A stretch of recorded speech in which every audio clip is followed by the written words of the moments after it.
বন্ধুরা, তো পায়েসের ভিডিওটা তোমরা চেয়েছিলে। আমি ইনস্টাগ্রামে যখন রিলসটা পোস্ট করেছিলাম, আমার একজন খুব ক্লোজ ফ্রেন্ড ও বলেছিল যে রেসিপিটা চাই। তো আজকে বানাচ্ছি। তার সাথে একটা টুইস্ট আছে, যেটার পেছনে একটা হিস্ট্রি আছে, বলবো আমি। তো তোমরা ঝটপট চলো। দুধটা আমরা জালে বসিয়ে দিয়েছি, তোমরা দেখতেই পাচ্ছ দুধটা জাল হয়ে গেছে। এবারে যতক্ষণ না এটার কোয়ান্টিটিটা একটু কমে আসছে, আমরা এটা একবার করে নাড়াবো যাতে তলা না ধরে যায়। আর কোয়ান্টিটিটা কমে আসুক, তারপরে আসছি। দুধটা ভালো করে এলাচ আর চিনি দিয়ে ফুটিয়ে নিয়েছি। এবারে আমি এখানে চালটা দিয়ে দেব। চালটা আমি ভালো করে ধুয়ে ঘি মাখিয়ে রেখেছিলাম, তো এবারে আমি চালটাও এর মধ্যে দিয়ে দিলাম। ভালো করে দুধটা কিন্তু ফুটছে, ওপরে ঘি ভেসে এসেছে, তোমরা দেখতেই পাচ্ছ। তোমরা যে কোনো ঘি ইউজ করতে পারো, তোমরা যেটা পছন্দ করো। আমি এখানে রেড কাউয়ের ঘি পছন্দ করি, কারণ এটার স্মেলটা আমার খুব ভালো লাগে। এবারে আমি এর মধ্যে 10 টাকা দামের দুটো গুঁড়ো দুধের প্যাকেট দিয়ে দিচ্ছি। যে কোনো মিষ্টির রেসিপিতে যদি গুঁড়ো দুধ দাও, তাহলে কিন্তু একটা আলাদাই স্ট্রাকচার আসে, একটা আলাদাই রিচনেস বাড়ে সেটার। আর তাছাড়া গুঁড়ো দুধেও কিন্তু মিষ্টি রয়েছে, আমরা সেটা জানি। আর আমি এখানে 4 টেবিল চামচ চিনি দিয়েছি, যেটার ক্লিপটা আমি তুলতে ভুলে গেছিলাম। আমি এখানে চিনি কম দিয়েছি, সেটার কারণও তোমরা একটু পরেই জানতে পারবে। রেসিপি শুরুর আগেই বলেছিলাম যে একটা হিস্ট্রি রয়েছে, একটা টুইস্ট রয়েছে। তো এইটাই হচ্ছে মেন টুইস্ট এই পায়েসের রেসিপিতে। তো এইটা হচ্ছে আর কিছুই না, আমাদের সবার প্রিয় দানাদার। আমরা কম বেশি চিনি যে দানাদার কী, ছোটোবেলায় অনেক খেয়েছি। এই দানাদার খেয়েই বড় হওয়া আমাদের। বিশেষ করে যারা নর্থ কলকাতার মানুষেরা রয়েছে, তারা ভালো বুঝবে এই বিষয়টা।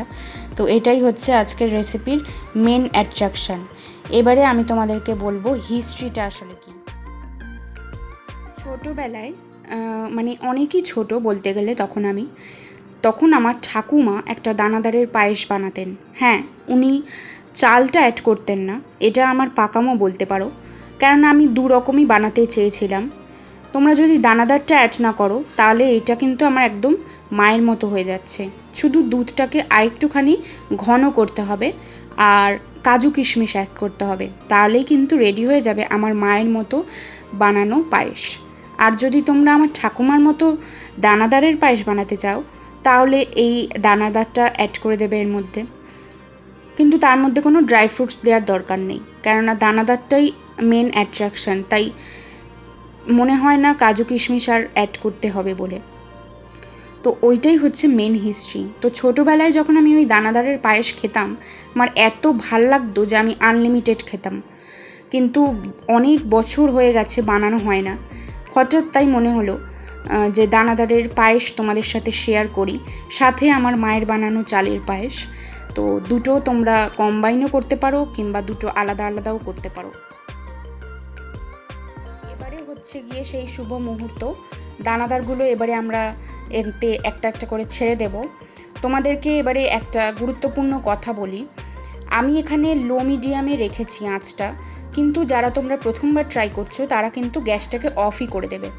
হ্যাঁ, কোনো দরকার নেই রিস্ক নেওয়ার, কেননা দানাদার গলে যাওয়ার কিন্তু একটা চান্স থাকছে, যেহেতু আমরা এটা গরমের মধ্যে ছাড়ছি। আমি অনেকবার করেছি, আমি জানি, তাই ওই কারণে আমি কিন্তু গ্যাসটাকে একদম লোতে রেখেছি।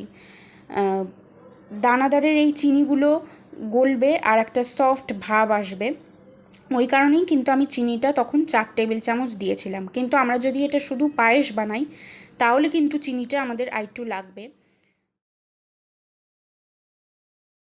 দানাদার থেকে কিন্তু চিনির প্রলেপগুলো সরে গেছে, আর সব কটা দানাদার কিন্তু গোটা গোটা রয়েছে। এই যে আমি একদম নিচ থেকে তোমাদেরকে দেখাচ্ছি দানাদারগুলো, সব কটা দানাদার কিন্তু গোটা গোটা রয়েছে, কোনোটা গলে যায়নি।